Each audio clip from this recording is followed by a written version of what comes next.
ലാഭം കിട്ടില്ല. കട തുറന്നെങ്കിലേ കച്ചവടം നടക്കുകയുള്ളൂ. പല ആളുകളും ഈ ബിസിനസ്, ഞാൻ അത് പറയാൻ കാരണം ഈ ബിസിനസ്സിൽ ഇറങ്ങുമ്പോൾ പലരും പറയും ഞാൻ പണ്ട് ചെയ്തതാണ് പറയുമ്പോൾ ഒരാൾ പരാജയപ്പെട്ടെടുത്ത് അയാൾ എന്താണോ ചെയ്തത് അത് ചെയ്യാതിരുന്നാൽ മതി നമുക്ക് വിജയിക്കാം. എന്റെ പേര് പരിചയപ്പെടുത്തി ഷാജി എന്നാണ്, വയനാട് ജില്ലയിലാണ്. ഈ ഓപ്പർച്യൂണിറ്റി കയ്യിലേക്ക് ലഭിക്കുന്ന ടൈൽസിന്റെ മേഖലയിൽ മാസം 5000 രൂപ ശമ്പളം മേടിച്ചുകൊണ്ട് ജോലി ചെയ്യുന്ന അവസരത്തിലാണ്. 5000 രൂപ ശമ്പളം മേടിച്ച് കുഴപ്പമൊന്നുമില്ല, നന്നായ രീതിയിൽ ജീവിച്ചു പോകുന്നു. ഇന്നിപ്പോ എങ്ങനെ ഈ ഒരു തീരുമാനം എടുത്തു എന്ന് പറയാൻ കാരണം എന്റെ ലൈഫിൽ ഉണ്ടായ ഇൻസിഡന്റ് ആണ്. എനിക്ക് ഒരു അസുഖം ഉണ്ടായി, കിഡ്നി സ്റ്റോൺ. ആർക്കെങ്കിലും കിഡ്നി സ്റ്റോൺ വന്നിട്ടുണ്ട്? പ്ലീസ് ഒന്ന് കേൾക്കാം. കിഡ്നി സ്റ്റോൺ വന്നവർ അതങ്ങനെ എല്ലാവർക്കും വരാനുള്ള ഭാഗ്യമില്ല, അതുകൊണ്ട് ഞാൻ അങ്ങനെ ചോദിച്ചു. ഇപ്പൊ നമുക്കത് കിഡ്നി സ്റ്റോൺ അല്ല, ഇപ്പൊ നമ്മളെ ഡയമണ്ട് എന്നാ പറയാ, ശരിയല്ലേ? അപ്പൊ അത് അസുഖം വന്നു, ആർക്കും വരാതിരിക്കട്ടെ എന്ന് പ്രാർത്ഥിക്കുന്നു. അപ്പൊ ഒന്ന് ഹോസ്പിറ്റലൈസ് ആയി. നഴ്സ് ഒന്ന് സ്കാൻ ചെയ്യാൻ വേണ്ടി എന്റെ സ്ലിപ്പ് വന്നു. പക്ഷെ എന്റെ കൈവശം പണം ഉണ്ടായിരുന്നില്ല. അപ്പൊ സ്കാൻ ചെയ്യാൻ വേണ്ടി രാവിലെ വെറുമേറ്റിൽ പോയി ചെയ്യണം. പക്ഷെ നമ്മുടെ ഷോപ്പ് തുറന്നത് തന്നെ ഏകദേശം 9 മണി കഴിഞ്ഞു. അപ്പൊ ഷോപ്പ് തുറന്ന് അവരൊന്നും കഴിക്കാതെ തലസൊക്കെ പെയിൻ കിടന്നൊക്കെ ശരീരത്തിൽ കയറി നിൽക്കുകയാണ്. അങ്ങനെ അവിടെ നിന്ന് ഏകദേശം 1 മണിക്കൂറോളം എനിക്ക് അവിടെ വെയിറ്റ് ചെയ്തിരുന്നു കട തുറന്നതിന് ശേഷം. അപ്പൊ ആ നിപ്പാണ് എന്നെ സംബന്ധിച്ചോളം എന്തെങ്കിലുമൊക്കെ ചെയ്ത് മരുന്ന് മേടിക്കാനുള്ള പണം എനിക്ക് സമ്പാദിച്ച് വെക്കണം എന്നുള്ള ചിന്ത എന്റെ ഉള്ളിൽ ഉണ്ടായിരുന്നു. അന്ന് എനിക്ക് വലിയ ദേഷ്യം വന്നു, കാരണം വലിയ വിഷമം വന്നു. ഇത്രയും സമയം തീരെ വൈകാതെ മനുഷ്യർ 1000 രൂപ കടം ചോദിച്ചിട്ട് ഇങ്ങനെ നിൽക്കേണ്ടി വന്നത്. പക്ഷെ ഇന്ന് ഞാൻ സന്തോഷം പറയുന്നത് അന്ന് തന്നെ അവിടെ നിർത്തിയതാണ് ദൈവത്തോട് ഇങ്ങനെ നന്ദി പറയുന്നത്. കാരണം നമ്മൾ പലരും അങ്ങനെയാണ്, കാര്യങ്ങൾ നടന്നാൽ പിന്നെ ആ ഭാഗം നോക്കൂല. നടക്കാത്ത അവസ്ഥ വന്നതിൽ നമ്മൾ തിരിച്ചിരിക്കും. ശരിയല്ലേ? ശരിയാണോ? മലപ്പുറംകാർ എങ്ങനെയാണ്? സംഘം തന്നെയാണെന്നാണ് എന്റെ വിശ്വാസം. അപ്പൊ അവിടുന്ന് ഞാൻ ചിന്തിച്ചൊരു തീരുമാനമാണ്, എന്തെങ്കിലും എക്സ്ട്രാ പണം ഉണ്ടാക്കി വെക്കണം. പക്ഷെ നമ്മളെ സ്ഥലത്ത് വേറെ ഒന്നും ചെയ്യാൻ മാർഗവുമില്ല. അങ്ങനെ നമ്മള് ചെറിയൊരു കച്ചവടം തുടങ്ങി, നാടൻ ചിട്ടികളൊക്കെ പിടിച്ചോണ്ട്. കാരണം ബാങ്കിൽ നിന്ന് ലോണൊന്നും കിട്ടില്ല. അങ്ങനെ ചെറിയ കച്ചവടം തുടങ്ങി. ആ കച്ചവടം സമയത്ത് പണം മുടക്കാനില്ലാത്തതൊക്കെ നഷ്ടത്തിലേക്ക് പോയി. എന്റെ വൈഫിനെ ഞാൻ അവിടെ എത്തിയിട്ടാണ് പോയിക്കൊണ്ടിരുന്നത്. അപ്പൊ കുറച്ച് കഴിഞ്ഞപ്പോ ആ കടയും കൂട്ടി. അപ്പൊ കേക്കിന്റെ മുകളിൽ ചെറി വെച്ച പോലെ കടത്തിന്റെ മുകളിൽ പിന്നെ കടമായി. അങ്ങനെ നിൽക്കുന്ന അവസരത്തിലാണ് ഒരുപാട് പേരെ ഉപദേശിക്കാൻ, എന്റെ കുടുംബത്തിലും കൂട്ടുകാരും അയൽക്കാരും ഒക്കെ ഒരുപാട് ഉപദേശിക്കും. നിനക്ക് ഈ ആക്രാന്തം പിടിച്ച് എങ്ങനെ പറഞ്ഞാൽ മനസ്സിലായോ? ഉള്ള പണി എടുത്ത് ജീവിച്ചാൽ പോലെ ഈ വെറുതെ ആവശ്യമില്ലാത്ത പണിക്ക് പോയിട്ടില്ല, കടം വന്നതൊക്കെ പറഞ്ഞു എന്നല്ലാതെ എന്താണ് നിന്റെ പ്രശ്നം ചോദിക്കാൻ ഒരാളുണ്ടായിരുന്നില്ല. അങ്ങനെ നിൽക്കുന്ന അവസരത്തിലാണ് മിസ്റ്റർ എസ് പ്രസാദ് സാർ, എന്റെ കസിൻ, ഈ ഓപ്പർച്യൂണിറ്റിന്റെ കയ്യിലേക്ക് എത്തിക്കുന്നത്. വന്ന സമയത്ത് മൂപ്പർക്കൊന്നും കിട്ടിയിട്ടില്ല, എനിക്ക് കിട്ടുമെന്ന് പ്രതീക്ഷയില്ല. പക്ഷെ 3 കാരണമാണ് ഞാൻ ഈ ബിസിനസ് തുടങ്ങാൻ കാരണം. 1, ഇതിന് ഇൻവെസ്റ്റ്മെന്റ് ഇല്ല. ഉണ്ടോ? ഒരു ഇൻവെസ്റ്റ്മെന്റും ഇല്ല. 2, നമ്മൾ കൊടുത്തില്ലെങ്കിൽ ജനങ്ങൾ വാങ്ങിച്ച് ഉപയോഗിച്ചൊരു സാധനമാണ് നമ്മൾ കൊടുക്കുന്നത്. ശരിയാണോ? ഇല്ല. 3ാമത് ഇഷ്ടമുള്ള സമയത്ത് ചെയ്താൽ മതി. ഈ 3 കാരണമാണ് ഞാൻ ഈ ബിസിനസ് ഏറ്റെടുക്കാൻ കാരണം. ഇതേ 3 കാരണമാണ് പലരും ഈ ബിസിനസ് ഇട്ടിട്ട് പോകാൻ കാരണം. ശരിയാണോ? ഇല്ലയോ? ഇൻവെസ്റ്റ്മെന്റ് ഉണ്ട്. ആരെങ്കിലും ചോദിക്കാണ്ട് ഒരു 10 ലക്ഷം രൂപ ലോൺ എടുത്തിട്ട് കട തുടങ്ങിയാൽ രാവിലെ പോയി തുറക്കാൻ ആരോട് പറയണോ? ഒന്നും പറയണ്ട, അവൻ തന്നെ പൊക്കോളും. കല്യാണമാണ്, എന്ത് കല്യാണം? ഇന്ന് കച്ചവടമുള്ള ദിവസമാണ് എന്നുള്ള രീതിയിൽ. പക്ഷെ ഇപ്പോഴത്തെ വിഷയം എന്താണ്? എല്ലാ തിരക്കുകളും കഴിഞ്ഞ് ലാസ്റ്റ് മൈലേജ് പറയും, എന്നിട്ട് അതൊരു സ്റ്റൈലാക്കി നടക്കും, അവസാനം പരാജയപ്പെട്ടു. ശരിയാണോ? ഇല്ലയോ? അപ്പൊ നമ്മൾ ചിന്തിക്കേണ്ടത്, വിജയിച്ചവർ എന്ത് ചെയ്തു അത് നമ്മൾ ചെയ്താൽ 100% നമ്മൾ വിജയിക്കും. അപ്പൊ വിജയിച്ചവരെ അനുകരിക്കുക. വിജയിച്ചവർക്ക് പ്രവൃത്തിയുണ്ട്, പരാജയപ്പെട്ടത് പ്രവൃത്തിയില്ല. ഒരിക്കലും ഒരു കുട്ടിയും പറയില്ല ഞാൻ പരാജയപ്പെട്ടത് പഠിക്കാത്ത കൊണ്ടാവും. ശരിയാണോ? ഇല്ലയോ? ഒരു അധ്യാപകൻ പറയാനുള്ള നീ ഫസ്റ്റ് റാങ്ക്, നീ പരാജയപ്പെട്ടുകൊണ്ട്, നീ ജസ്റ്റ് പാസ്സായിക്കോട്ടെ എന്ന് വെച്ച് പഠിപ്പിക്കാറില്ല. ശരിയല്ലേ? പക്ഷെ പഠിക്കുന്ന കുട്ടികളാണ് മാറ്റം വരുന്നത്. ഇവിടെ നമ്മൾ അങ്ങനെയാണ്. മൈലേജ് ഒരു 5 വർഷത്തെ കോഴ്സ് ആക്കി നിങ്ങൾ എടുക്കൂ. 5 വർഷം കഴിഞ്ഞിട്ട് നിങ്ങൾ ഈ ബിസിനസ് എന്തായിട്ട് ഇന്ന് ചിന്തിക്കാൻ പറ്റിയാൽ ഈസിയായിട്ട് നിങ്ങൾക്ക് വിജയിക്കാൻ പറ്റും. അപ്പൊ എന്നെ സംബന്ധിച്ച് ഞാൻ പറയുന്നതാണ്, അന്നെടുത്തൊരു തീരുമാനമാണ്. ഇന്ന് എന്നെ സംബന്ധിച്ചുള്ള എന്റെ ലൈഫിൽ ഒരുപാട് മാറ്റങ്ങൾ ഉണ്ടായി. ജസ്റ്റ് ഞാൻ എന്നെ ഒന്ന് പരിചയപ്പെടുന്ന സ്ലൈഡിൽ നിന്ന് വിരോധമില്ല. ഇതാണ് ഞാൻ ഇപ്പൊ താമസിച്ചുകൊണ്ടിരിക്കുന്ന വീട്. ഇറ്റാലിയൻ മാർബിളാണ്. 3D വെച്ച് നോക്കിയാൽ മനസ്സിലാവും. നിങ്ങൾക്കിപ്പോ അത് ചെറുതായിട്ട് തോന്നും. എന്റെ അച്ഛൻ്റെ അച്ഛനച്ഛൻ വീടാണ്. അവിടെ നിന്നാണ് ഈ അവസരം ഞാൻ കേൾക്കുന്നത്. അവിടെയാണ് ഇന്നും രാവിലെ പോകുന്നു, ആ വീട്ടിൽ തന്നെയാണ്. പക്ഷെ അപ്പൊ ചിരിച്ചു നോക്കുക, ഒരുപാട് കടബാധ്യതകളായിരുന്നു, കടങ്ങളെല്ലാം കാരണം ഒരുപാട് പ്രശ്നങ്ങളുണ്ടായിരുന്നു. സാധാരണ പറയാം ഞാൻ 0യിൽ നിന്നാണ് തുടങ്ങിയത്. അല്ല, അങ്ങനെ പറയാറില്ലേ? ഞാൻ മൈനസിൽ നിന്നാണ് തുടങ്ങിയത്. 0 എന്ന് പറയുന്നത് അപ്പുറം ഇപ്പുറം പറഞ്ഞു. ശരിയല്ലേ? കയ്യിലൊന്നും ഇല്ലാത്തവനെ 0 എന്ന് പറയാം, കടമുള്ളവനെ 0 എന്ന് പറയാൻ പറ്റുമോ? അപ്പൊ മൈനസ് തുടങ്ങി. അതുകൊണ്ട് തന്നെ തുടക്ക സമയത്ത് കിട്ടിയ വരുമാനമല്ല ഞാൻ ഇട്ടത് ആൾക്കാർക്ക് കാണിച്ചു കൊടുക്കാനൊന്നും ഉണ്ടായിരുന്നില്ല. അവർ ചോദിക്കും നിനക്കെന്താ കിട്ടിയത്, എന്റെ ഒന്ന് കാണിച്ചു കൊടുക്കാൻ. കടങ്ങളെല്ലാം തീർക്കുന്ന ആരെങ്കിലും പറയുമോ? കടം തീർത്തോന്ന് പറയോ? അവന്റെ കടം തീർത്തായിരുന്നു ഒന്ന് പറയുമോ? 1 രൂപ ബാക്കി കൊടുക്കണ്ട അത് പറയും, തീർത്തവരാരും പറയില്ല. അപ്പൊ അങ്ങനെ ആളുകൾ കളിയാക്കിക്കൊണ്ട സമയത്തും എന്നെ സംബന്ധിച്ചാൽ പലരും കുറ്റപ്പെടുത്തിയതാണ് എനിക്ക് ആവേശമായത്. കാരണം നിന്നെ കൊണ്ട് ഇത് പറ്റില്ല, ഇത് പറയാൻ നീ ആരാണെന്നാണ് എന്റെ മൈൻഡിലെ പോയത് ചിന്ത. ശരിയാണോ? ഈ ബിസിനസ് കേട്ടത് ഞാനാണ്. എന്റെ വൈഫ് പറഞ്ഞു ഇതുകൊണ്ടൊന്നും പോയിട്ട് കാര്യമില്ല എന്ന് എല്ലാരും പറഞ്ഞ്. ഞാൻ ചോദിച്ചു നീ എത്ര പേരെടുത്ത് കേട്ടു?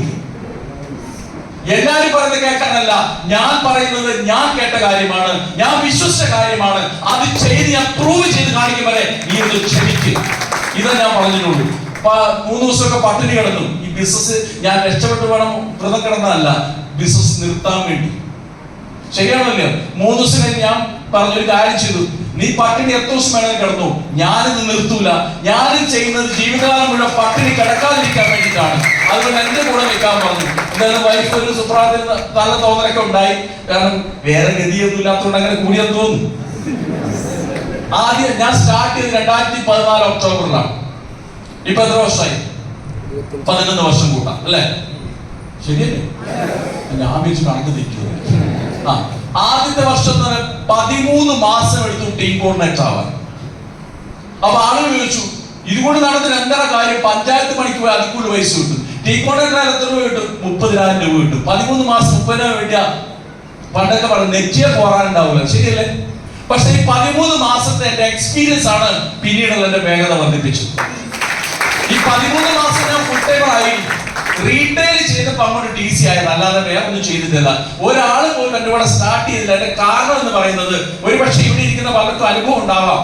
നമ്മൾ എല്ലാവരോടും പോയി വളരെ ആവേശത്തിൽ പോയി പറയും, പക്ഷെ അവര് കേൾക്കും നമ്മുടെ ഇന്നലകളെ വെച്ചാണ്. യെസോ?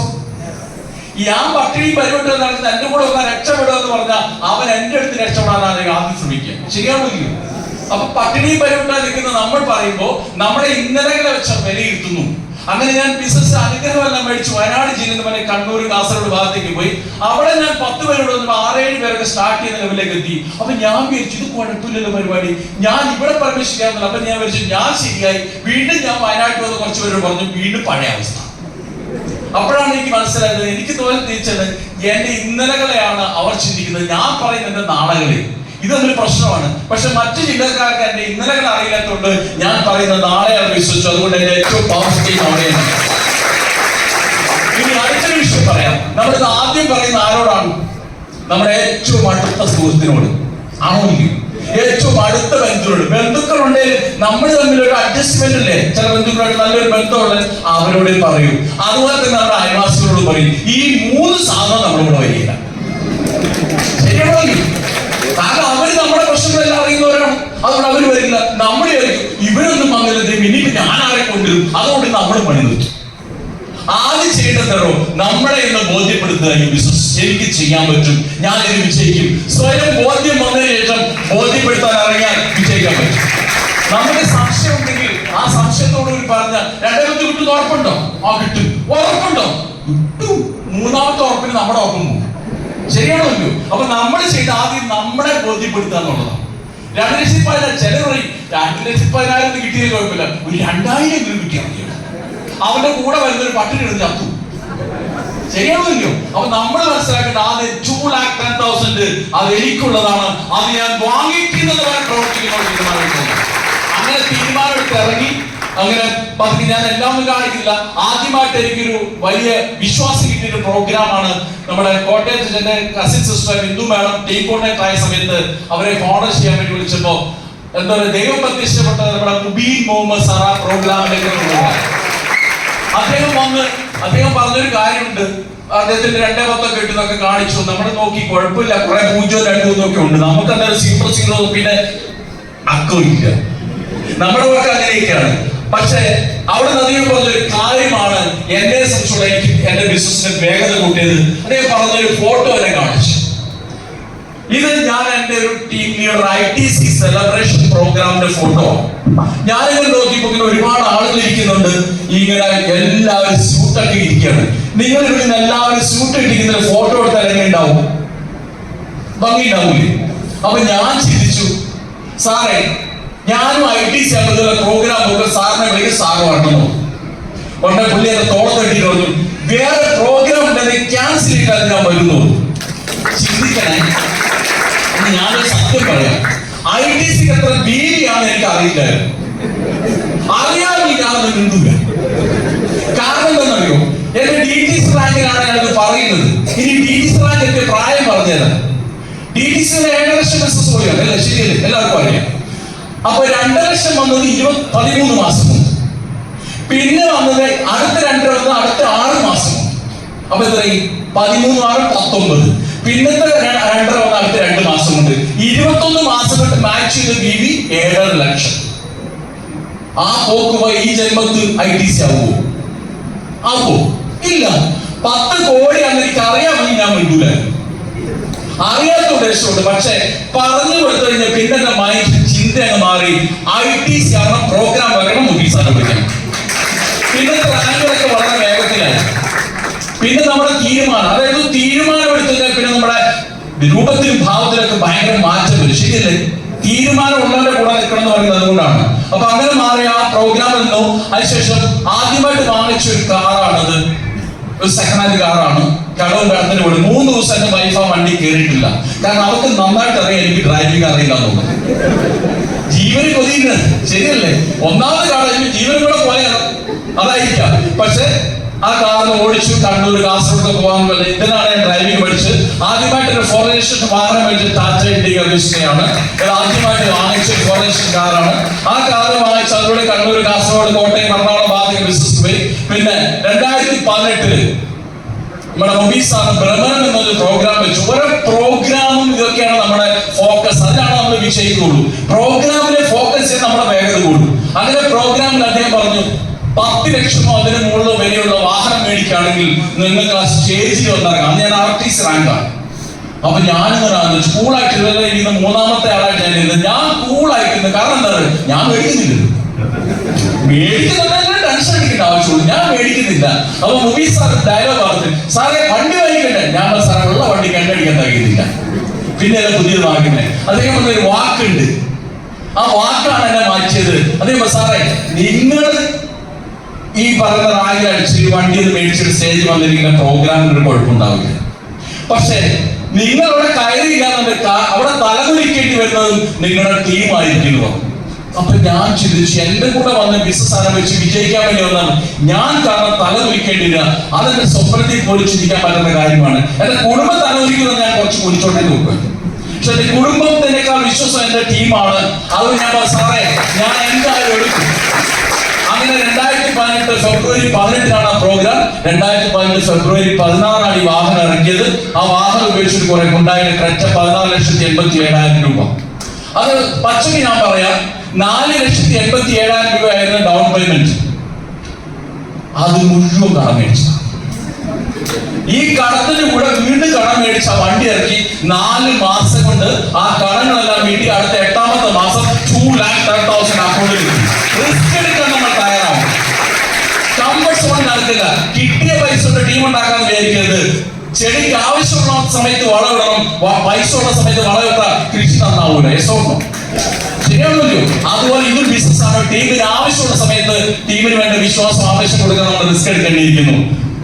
അങ്ങനെ ആദ്യമായിട്ട് 2018 ഒക്ടോബർ 2,10,000 ആദ്യമായിട്ട് എന്റെ അക്കൗണ്ടിൽ ക്രെഡിറ്റ് കിട്ടി. എന്റെ കൂടെ ബിസിനസ് ആരംഭിച്ച ബിന്ദു മാഡത്തിന് സീലിംഗ് അടിപ്പിച്ചുകൊണ്ടാണ് സീലിംഗ് അടിച്ചത്. 1 കോടി BV കാരിഫോർ. നമ്മുടെ സുമിത് സാർ പറഞ്ഞ 1 കോടി BV കാരിഫോറുണ്ട്. ഇതൊക്കെ വരും. ഇപ്പൊ നമുക്ക് 10,000 BV ആവാൻ വേണ്ടി നമ്മൾ ഇവിടുന്ന് പാട് നമുക്കറിയാം. ചിന്തിക്കേണ്ട കാര്യം, ഒരു വിത്ത് നട്ടാൽ ആദ്യത്തെ 2 ഇല വരാൻ സമയമെടുക്കും. കുറച്ച് കഴിഞ്ഞാൽ ശിഖരങ്ങൾ വരും. എത്ര ഇല പൊഴിഞ്ഞാലും മരത്തിൽ എപ്പോഴും എണ്ണയുണ്ടാവും. അപ്പൊ അങ്ങനെ നമ്മൾ പ്ലാൻ ചെയ്യാം. ഇതെന്റെ വൈഫാണ്. എന്റെ കൂടെ പിന്നെ ജീവിതം ആരംഭിച്ച് ഒരുപാട് കളിയാക്കലും കുറ്റപ്പെടുത്തലൊക്കെ വേണ്ടി എന്റെ സെക്കൻഡ് ID ഞാൻ വൈഫിന്റെ പേരിലാണ് എടുത്തത്. ആ ID 336 തീയതി 2,10,000. ഇന്ന് ആ ID ITC-ലാണ്. ഞാൻ ഒരു ID WTC, ഒരു ID ITC-ലാണ് നിൽക്കുന്നത്.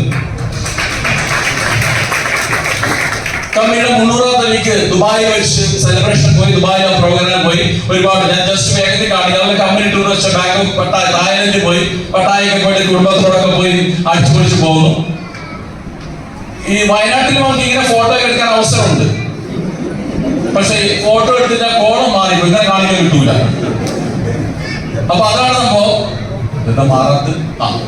ഇത് എന്റെ ഒരു ഡ്രീമാണ്. എന്ന് പറഞ്ഞാൽ എന്നെ ഏറ്റവും കൂടുതൽ കളിയാക്കിയ ആളുകൾ, ഏറ്റവും കൂടുതൽ പരിഹസിച്ച ആളുകൾ, സത്യം പറഞ്ഞാൽ എന്നെ ഏറ്റവും കൂടുതൽ ബെസ്റ്റ് ചെയ്യാൻ വേണ്ടി നിർബന്ധിച്ച ആളുകൾ ഞാൻ പറഞ്ഞു. കളിയാക്കിയത് കൊണ്ടാണ് പാലിച്ചിട്ട് ഓടാനുള്ള തോന്നൽ വന്നത്. ശരിയാണല്ലോ? നിന്നെ കൊണ്ട് പറ്റില്ല എന്ന് പറയുമ്പോഴാണ്, നമ്മളെ പരാജയപ്പെടുത്താൻ ശ്രമിക്കുമ്പോഴാണ് വിജയിക്കാൻ വേണ്ടി നമ്മൾ പരിശ്രമിക്കുക. ശരിയാണോ ഇല്ലയോ? വിജയിക്കും എല്ലാവരും പറഞ്ഞാൽ വിജയിക്കൂല. അപ്പൊ അങ്ങനെ ശ്രമിച്ച സമയത്താണ് എന്റെ വീട് റോഡിനടുത്ത് സൈഡിൽ കുറച്ച് സ്ഥലം മേടിച്ചു. ഇത് കോവിഡ് സമയത്താണ് സ്ഥലം മേടിച്ച് രജിസ്റ്റർ ചെയ്ത്. 2020 മെയ്. 1 രൂപ പോലും ബാങ്കിൽ നിന്ന് ലോൺ കിട്ടാൻ സമയത്ത് MI ലക്ഷം കിട്ടിയ വരുമാനം കൊണ്ട് മാത്രം മേടിച്ച സ്ഥലമാണിത്. അതുകൊണ്ടാണ് അതിന്റെ സർട്ടിഫിക്കറ്റ് വെക്കാൻ എന്നോട് മുബീസാറൊക്കെ പറഞ്ഞത് കാണിക്കുന്നത്. കാരണം കോവിഡ് സമയത്തും MI വരുമാനം ഉണ്ടായിരുന്നു. പല കമ്പനികളും നിർത്തി, റെയിൽവേസ് പോലും നിർത്തിയ സമയത്തും MI ബിസിനസ് ചെയ്തുകൊണ്ടിരുന്നവർക്ക് വരുമാനം ഉണ്ടായിരുന്നു. അതായിരുന്നു മൈലാറ്റി. അവിടെ വാങ്ങിച്ചതാണ്. പിന്നെ എന്നെ ഒരുപാട് പേര് കളിയാക്കി. അത് കളിയാക്കി വേറൊന്നുമല്ല, ഈ ബിസിനസ് പറയുമ്പോൾ ഇപ്പൊ പറയാം നിങ്ങൾക്ക് പ്രീമിയം ക്ലാസ് വാഹനം കിട്ടും, സൂപ്പർ മെഴ്സീഡസ് ബെൻസ്, BMW, ജാഗ്വാർ ഒക്കെ എടുക്കാന്ന് പറയുമ്പോ ഞാൻ ഒരു വ്യക്തിയെ കൂട്ടി ഒരു GTS ഉണ്ട്. അന്ന് കണ്ണൂർ ചെയ്ത് നമ്മുടെ പ്രസാദ് സാർ ആദ്യം പേര് 10-25 പേരുണ്ടായിരുന്നു. പിന്നെ ഞാൻ നടന്നു നോക്കി പറഞ്ഞു ബെൻസ് ഒരു സൈഡ് കൊടുക്കും. അപ്പൊ എനിക്ക് വാശി, എന്നാ പിന്നെ ഈ ജന്മത്തിൽ ബെൻസിനൊന്ന് സൈഡ് കൊടുപ്പിക്കാൻ പറ്റൂ. MI അല്ലേ നമ്മൾ ചെയ്യുന്നത്. അങ്ങനെ പ്ലാൻ ചെയ്തു, കുറെ നാളാഞ്ഞു. ഇപ്പൊ ഞാൻ ഈ ബെൻസ് ഈ ക്ലാസ് 98 ലക്ഷം വരെ ഈ ബെൻസ് വാഹനം ഞാൻ സ്വന്തമായി യൂസ് ചെയ്തു.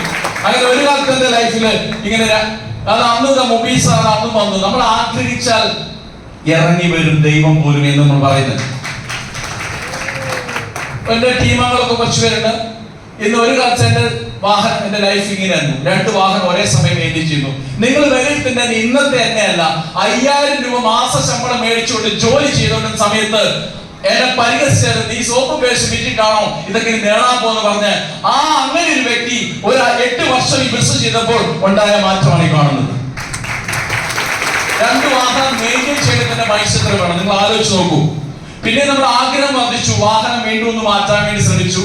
കാരണം നമുക്ക് ഈ പുതിയ വണ്ടി ഇറങ്ങുന്ന കൊതി വരുമല്ലോ, ശരിയല്ലേ? അങ്ങനെ അതും ഒരു വാഹനം എടുത്തു.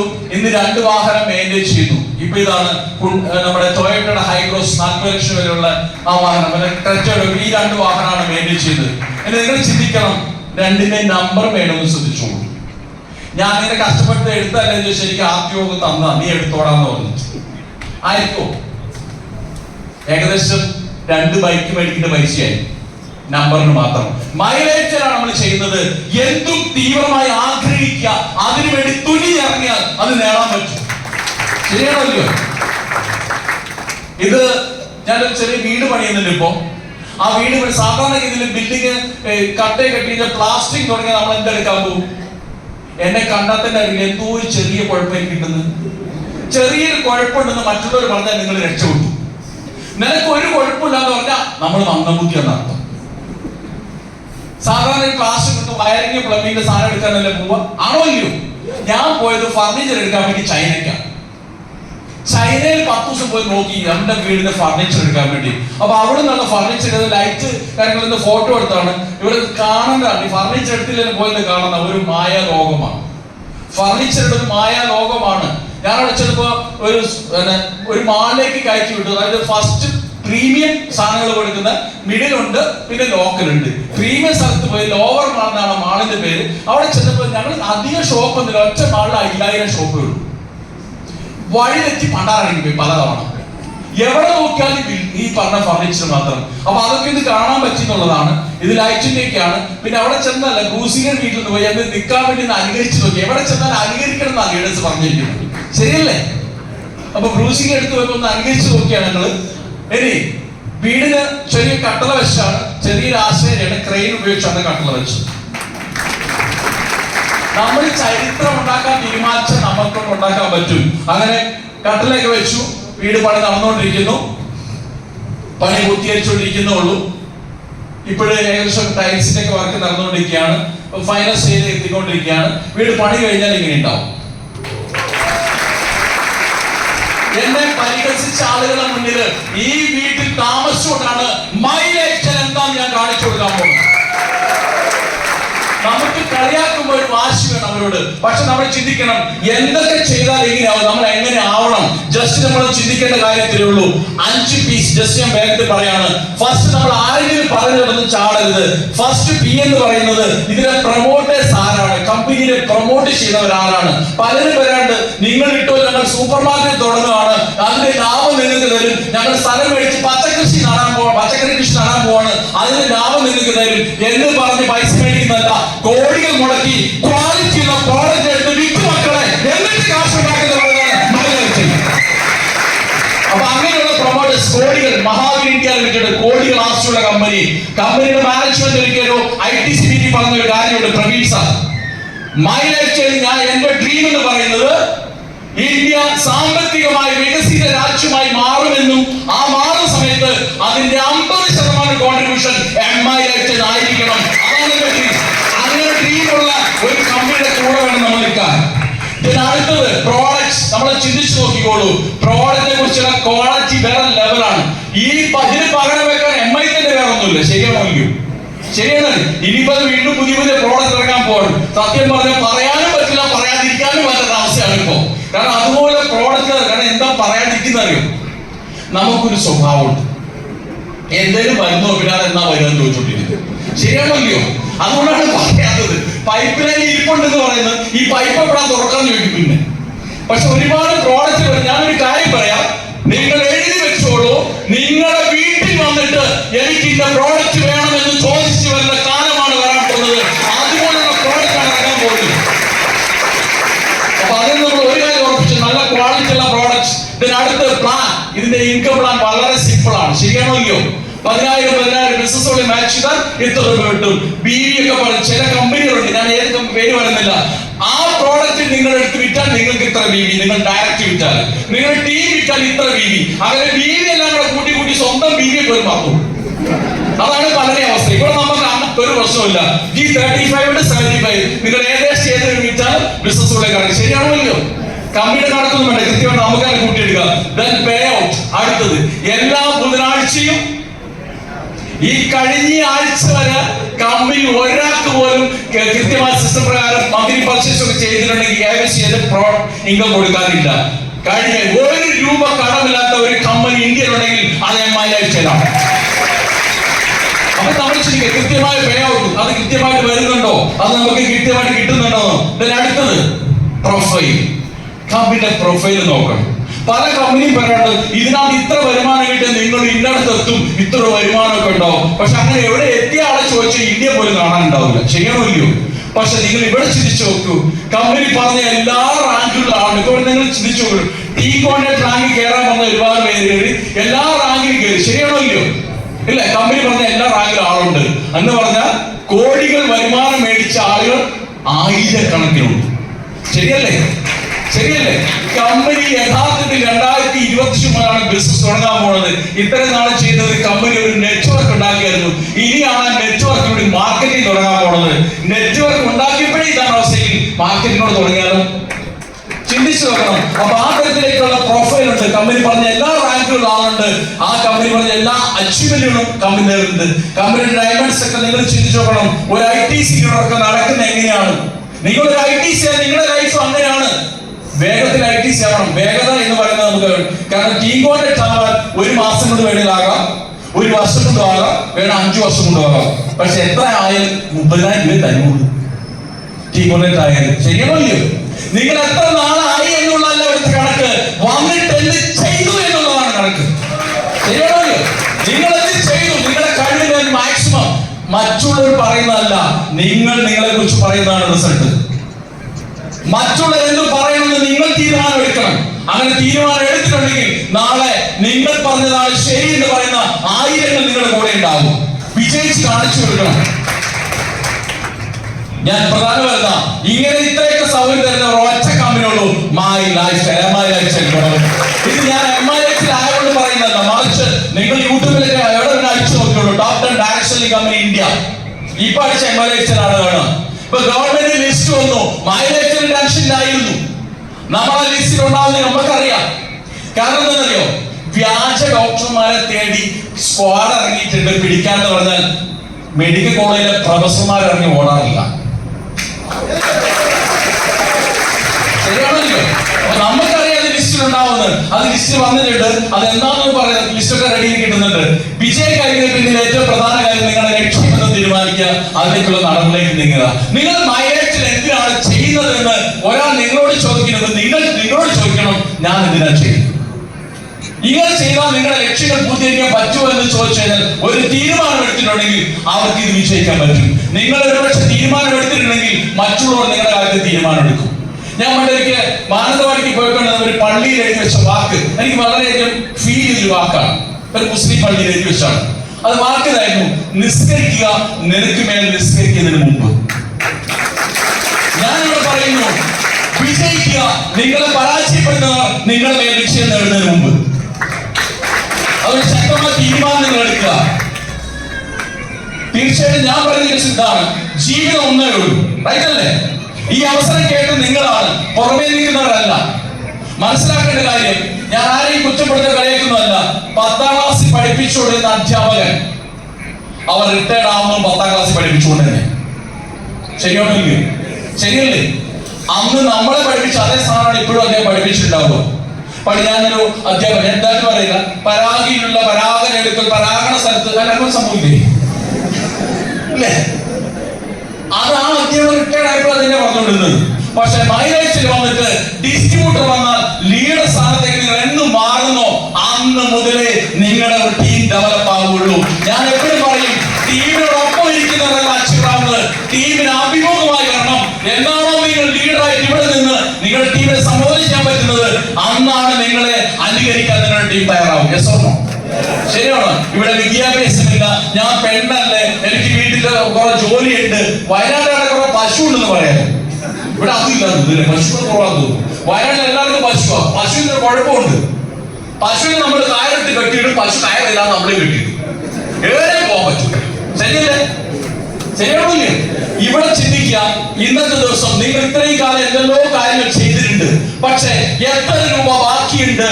ഒന്ന് കിടന്നു പോയാൽ നിങ്ങൾ ആരെ സഹായിക്കും? ഈ കളിയാക്കിയുള്ള കുറ്റപ്പെടുത്തൽ ഉണ്ടാവില്ല. തീർച്ചയായിട്ടും നിങ്ങൾ ചിന്തിക്കേണ്ടത്, നമ്മുടെ കുടുംബങ്ങളിലെല്ലാം നമ്മുടെ പ്രോഡക്റ്റ് എത്തിക്കുക, ക്വാളിറ്റി ഉള്ള പ്രോഡക്റ്റ് ആണ്. നിങ്ങൾ ഒരു തവണ ഉപയോഗിച്ച് നോക്ക് എന്ന് പറയാം. അവരറി ഇവിടെ വേണ്ട പറയൂലേ? ഇത് വില കൂടുതലാണ്. ഇതൊക്കെയായിരിക്കും അവർ പറയാ. ഞാൻ ചെയ്ത തന്ത്രം പറയണോ? എന്റെ കുടുംബക്കാരെ വീട്ടിൽ ചെല്ലും. 1-2 സാധനമൊന്നുമല്ല, ഒരു കിറ്റ് കൊണ്ട് കുറെ സാധനം. എന്നിട്ട് ഇത് ഞാൻ ഇങ്ങോട്ട് കൊണ്ടുവന്ന ഇതിവിടെ വേണ്ട, ഇവിടെ എല്ലാം ഉണ്ടല്ലോ, അത് തീരുമല്ലോ. തീരൂലേ? അന്നേരം എടുത്താൽ മതി. പക്ഷെ ഞാൻ പിന്നീട് പറയുന്ന ഡയലോഗാണ്, അതെ നിങ്ങൾ ഈ സാധനമൊക്കെ പല പല കടയിൽ നിന്നല്ലേ മേടിക്കുന്നത്. അതെ, അപ്പൊ അവർക്കൊക്കെ ചെറിയ ലാഭം കിട്ടൂലേ? 2-3 രൂപയ്ക്ക് ലാഭം കിട്ടൂലേ? കിട്ടും നമുക്കറിയാലോ. ആ പൈസ നിങ്ങൾക്ക് എനിക്ക് തരുന്ന വല്ല വിനോദമുണ്ടോ? ഞാൻ ഈ സാധനം കൊണ്ടുതരാം, മേടിക്കാതിരിക്കാൻ പറ്റുമോ? മേടിച്ചിട്ട് അവരുടെ എനിക്ക് വിനോദം ഉണ്ടെന്നല്ലേ പറയാൻ പറ്റുമോ? ശരിയല്ലേ? ആണല്ലോ. അങ്ങോട്ട് ഇട്ട് കൊടുത്ത വിഴുകാനും പാടില്ല, കുപ്പി കളയാനും പാടില്ല. മാർക്കറ്റിംഗ് അതാ. മാർക്കറ്റിംഗ് ഒരു സ്കില്ലാണ്, ഒരു കലയാണ്. അത് ആവേശത്തോടെ ചെയ്യണം, പാഷനോടുകൂടി ചെയ്യണം, അല്ലെങ്കിൽ നടക്കില്ല. പാഷൻ ഇല്ലാതെ ഈ ബിസിനസ് ചെയ്തിട്ട് കാര്യമില്ല. പാഷൻ ഇല്ലാത്തവർ പാചകം ചെയ്യുന്ന കാര്യം പറയണോ? അവിടെ പറഞ്ഞു നിർത്തുവാണ്. പാചകം ഈ വിശക്കുന്ന സമയത്ത് പാചകം നല്ല കാര്യമല്ലേ, പറയാതെ. ഞാൻ പറയട്ടെ, ജസ്റ്റ് ഒരു ഇഷ്ടമുള്ള ഒരു ഫാമിലി, നമ്മുടെ കുടുംബത്തില് അങ്ങനെയുള്ള ഫാമിലീസിന് ഭയങ്കര ഇഷ്ടമുള്ള, അവർ വരുന്നത് നമുക്ക് ഭയങ്കര അങ്ങനത്തെ ഫാമിലി ഇല്ലേ? അങ്ങനെ വരുമ്പോ ഈ ഭാര്യയോട് വിളിച്ചു പറയാണ്, ഞങ്ങൾ വരുന്നുണ്ട് എന്ന് പറഞ്ഞു വിചാരിക്കും.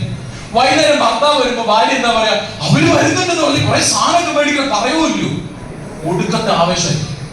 ഭർത്താവിന്റെ ലിസ്റ്റൊക്കെ എഴുതി കൊടുക്കും. ഭർത്താവ് ഇങ്ങനെ നോക്കി ഇത് നിവരി തീരില്ല. ഭർത്താവ് എടി നീ തന്നെയുള്ളൂ, നീ മടുത്തൂല്ലേ? അതൊന്നും നിങ്ങൾ അറിയേണ്ട സാധനം മേടിച്ചോട്ടോ പറയൂലേ? അവസാനം എന്തെല്ലോ ഉണ്ടാക്കി ഇവര് വന്ന് ഒരു ഭക്ഷണം കഴിച്ചോണ്ട് ഇവര് പറയും അവനിഷ്ടം അതാണ്, ഇവരിഷ്ടം ഇതാണ്, അവർക്ക് ഇഷ്ടമാണ്, കൊച്ചിന് ഇഷ്ടമാണെന്നൊക്കെ ഉണ്ടാക്കും. ലാസ്റ്റ് പറയും സമയം കിട്ടിയില്ല, ഞാൻ അല്ലെങ്കിൽ ഒരു സാധനം ഉണ്ടാക്കാമെന്ന് പ്ലാൻ ചെയ്തതാണ് പറയാറില്ല. വെളുപ്പിന് 2 മണി കയറ്റി പണി തുടങ്ങിയിട്ടുണ്ടാവും. ഒരു ക്ഷീണം ഉണ്ടാവില്ല അവർക്ക്, ഭയങ്കര ആവശ്യം. ഇനി ഇതേ ഭാര്യ അല്ലെങ്കിൽ ഇതേ ലേഡി കിട്ടണം, അവർക്ക് തീരെ താല്പര്യമില്ലാത്തൊരു ഫാമിലി വരികയാണ്. ഗതികേട് കൊണ്ട് ഭക്ഷണം ഉണ്ടാക്കി കൊടുക്കണം എന്ന് വിചാരിച്ചു. എന്തായിരിക്കും അവസ്ഥ? വരുന്നു പറയുമ്പോ ഭർത്താവ് പറഞ്ഞു, അവരിങ്ങോട്ട് എഴുതാന്നുള്ളതാ പറഞ്ഞത്. അവിടെ തന്നെ തുടങ്ങുന്നത് റിസൾട്ട് ശരിയാണല്ലോ. ഇവരെ കാണിക്കാൻ ഇങ്ങോട്ട് വരുന്നത്. അപ്പൊ ഭർത്താവ് ഇവരെ ഉണ്ടാക്കിക്കൊണ്ട് എന്നാ ആണല്ലോ. ഇവർക്ക് താല്പര്യമില്ല വരുന്നതിന്. പിന്നെ ഞാൻ തന്നെയുള്ളൂ ഇവിടെ, എന്നെ ഉണ്ടാക്കണം, എന്തെങ്കിലും ഉണ്ടാക്കണം. അവസാനം എന്തെങ്കിലുമൊക്കെ ഉണ്ടാക്കാൻ തീരുമാനിച്ചുണ്ടാക്കും. അതൊരു കറി ഇളക്കുന്നൊക്കെ ഒരു ഇളക്കായിരിക്കും. ശരിയാണല്ലോ. ലാസ്റ്റ് കലാശപ്പെട്ട എവിടെയാണല്ലോ, കറി കൊണ്ടിച്ചിരി കരിയാതെ മുടിഞ്ഞു പോകും. ശരിയാണല്ലോ. രണ്ട് പാചകം റൈറ്റ് അല്ലേ? രണ്ട് പാചകം ചെയ്യുന്ന, ഒന്ന് പാഷൻ ഉണ്ടായിരുന്നു, ഒന്ന് നിർബന്ധിച്ച് ചെയ്തു. ഇവിടെ അത് തന്നെയാണ്. മഴയൊക്കെ ചെയ്യുമ്പോ നിങ്ങൾക്ക് GTS പോകണമെങ്കിൽ ഒരാളെ നിർബന്ധിക്കരുത്. GTS ഉണ്ടോ? ഞാൻ അവിടെ ഉണ്ട്. ട്രെയിനിങ് ഉണ്ടോ? ഞാൻ അവിടെ ഉണ്ട്. അങ്ങനെ ഇറങ്ങിയിട്ടുണ്ടെങ്കിൽ നിങ്ങളുടെ വീട്ടിലേക്ക്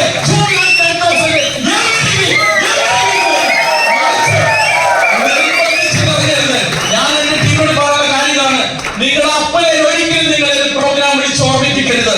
അങ്ങനെ ഓർമ്മിപ്പിച്ചിട്ടുണ്ടെങ്കിൽ നിങ്ങളിൽ അപ്പനെ ഒരു വിശ്വാസമില്ല.